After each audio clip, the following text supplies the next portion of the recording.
मोहम्मद जुबैर को कस्टडी में लेने के बाद 1 दिन की रिमांड के बाद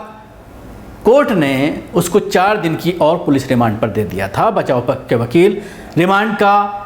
इनकार कर रहे थे, उसका अपोज कर रहे थे, लेकिन उसके बावजूद उनकी कोई एक नहीं सुनी। आज मोहम्मद जुबैर को रिमांड पर लेने के बाद, कल जिस तरह से रिमांड पर लिया गया था, उसके बाद आज जो उनका पुराना मकान है जहां वो बेंगलुरु में रहते हैं, उस मकान पर पुलिस उनको लेकर के गई है और वहां से कुछ बैग में, जिस तरह से पुलिस पहले दिन से ही कह रही है कि लैपटॉप और मोबाइल बरामद किया जाना है, जिसका इस्तेमाल 2018 में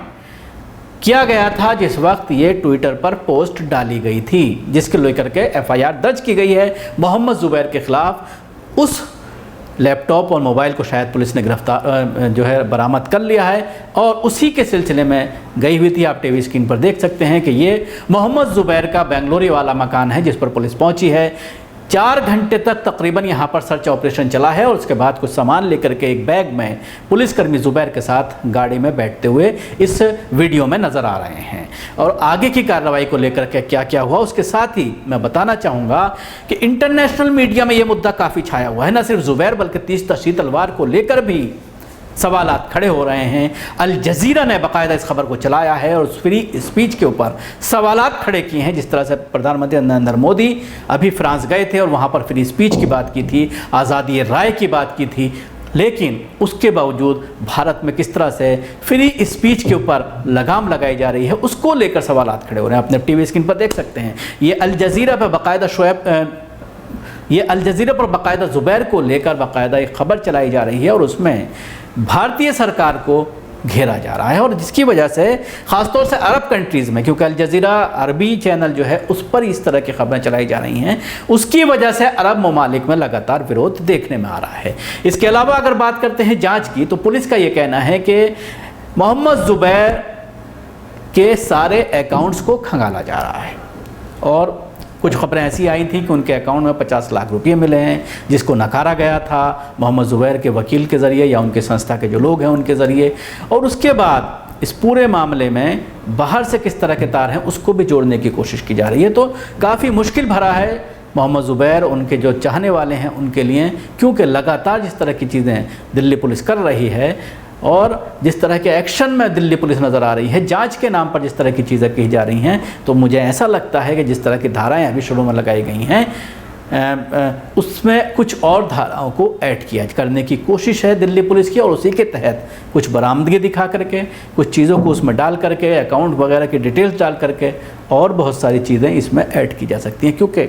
सोशल मीडिया पर, ख़ासतौर से ट्विटर पर, अक्सर मोहम्मद जुबैर के ज़रिए 2-3 महीने में एक बार रिक्वेस्ट की जाती थी, अपील की जाती थी ट्विटर पर, और जिसको रीट्वीट करते हुए हज़ारों की संख्या में लोग नज़र आते थे और उनकी फाइनेंशियली मदद करते नज़र आते थे। वो बाकायदा अपना एक अमाउंट लिखते थे ट्विटर पर कि इतने पैसे की ज़रूरत है, 20 लाख 25 लाख के लॉस में है अल्ट न्यूज़, तो उसके बाद वो उनकी जो रिक्वायरमेंट है वो 2 दिन के भीतर पूरी हो जाती थी और उसके बाद वो क्लोज़ कर देते थे और ये कहते थे कि जो हमारा ख़र्चा था वो आ गया है, अब किसी को पैसा भेजने की ज़रूरत नहीं है। तो उसका किस तरह से अकाउंट को मेंटेन किया गया मोहम्मद जुबैर के ज़रिए, वो एक बड़ा सवाल है और इसी वजह से इन सारी चीज़ों की तफ्तीश पुलिस कर रही है। और जाहिर सी बात है, अगर उसमें किसी तरह की अनियमितताएँ पाई जाती हैं तो ईडी का भी इन्वॉल्वमेंट इस पूरे मामले में दिल्ली पुलिस के बाद हो सकता है। दिल्ली पुलिस की 4 सदस्यीय टीम बेंगलुरु के अल्ट न्यूज़ के सह संपादक मोहम्मद जुबैर के बंगलुरु स्थित आवास उनके 2018 के ट्वीट से संबंधित जांच के तहत पहुंची है, जिसके कारण उनकी गिरफ्तारी हुई। पुलिस ने कहा, जुबैर को ट्वीट के जरिए हिंदुओं की धार्मिक भावनाओं को आहत करने के आरोप में सोमवार को गिरफ्तार किया गया था। मंगलवार को दिल्ली की एक अदालत ने उनकी हिरासत में पूछताछ 4 दिन के लिए बढ़ा दी थी। पुलिस का यह कहना है कि हमारी 4 सदस्यीय टीम जुबैर के साथ, जो वर्तमान में पुलिस हिरासत में हैं, बेंगलुरु के उसके घर पर पहुंच गई थी और उसके बाद वहां पर 4 घंटे का ऑपरेशन चला सर्च और उसके बाद वहां से कुछ चीज़ें बरामद की गई हैं। हमारी टीम के सदस्य मामले के संबंध में इलेक्ट्रॉनिक साक्ष्य इकट्ठा कर रहे हैं, इसमें उसका मोबाइल फ़ोन या लैपटॉप शामिल है जो उसे चाहिए।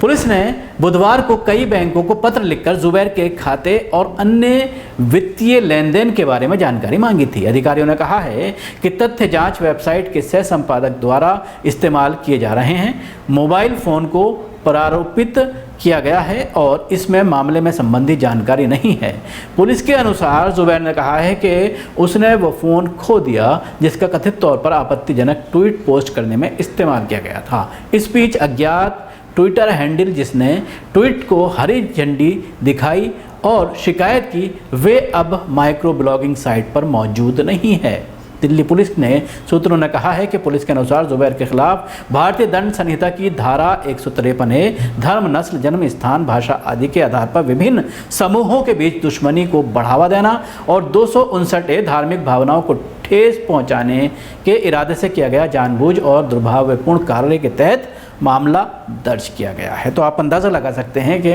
जिस तरह से जुबैर ने कहा है कि वो मोबाइल गुम हो गया है, उस लैपटॉप को बरामद करने की बात कही जा रही है कि उसके घर से उस लैपटॉप को बरामद करने के लिए और बहुत सारी चीज़ें बरामद करने के लिए पुलिस बेंगलुरु स्थित उसके घर पर पहुंची थी और कुछ चीज़ें बरामद भी की गई हैं, जिस तरह से वीडियो में नज़र आ रहा है। तो अभी देखने वाली बात होगी, जिस तरह से बैंक को भी लेटर लिखा गया है, बैंक से पूरी डिटेल मांगी गई हैं कि जो पूरा अल्ट न्यूज़ का जो इंफ्रास्ट्रक्चर था उसमें किन किन लोगों को रखा हुआ था, किस तरह की पेमेंट दी जाती थी, कहाँ से पेमेंट आती थी, कौन कौन लोग उसको फंडिंग करते थे, इन सारी चीज़ों की भी जांच करने की बात दिल्ली पुलिस के जरिए कही जा रही है। शुक्रिया आपको हमारी कोशिश कैसी लगी ज़रूर बताएं। हमारे यूट्यूब चैनल को सब्सक्राइब करना ना भूलें। इसके साथ ही बेल आइकन जरूर दबाएं। अगर आप ये वीडियो फेसबुक पर देख रहे हैं तो पेज को लाइक करें और फॉलो भी करें। धन्यवाद।